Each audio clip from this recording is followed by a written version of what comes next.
Saya tidak mau membantah ini dengan opini, argumentasi, narasi ya. Dan seingat saya terakhir saya keluar dari Kementerian Keuangan, Bapak punya hampir 100.000 pegawai, tentu dengan orang BPS saja. Dari semua matematika yang sudah saya jabarkan, ya kalau memang ada yang salah mohon dikoreksi. Karena saya jamin ketika government spending yang Bapak bilang tidak pengaruh itu ada di angka di bawah 10%, maka pertumbuhan ekonomi 5% itu tidak akan tercapai. Sesuai dengan klaim Bapak. Dan balik lagi, kalau mau dijawab, dikonter, jawablah dengan keilmuan yang benar, Pak. Bapak kan sering ngaku Bapak ekonom gitu.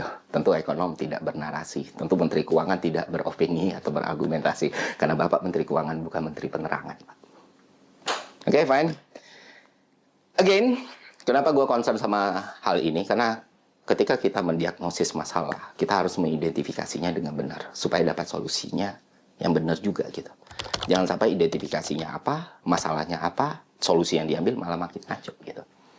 Karena yang harus Bapak perhatikan dan semua masyarakat perhatikan, amanat undang-undang itu, defisit kita itu 3%. Kalau dalam Q1 aja udah 0,90, berarti seberapa effort untuk mempertahankan defisit di bawah 3% tadi. Sulit.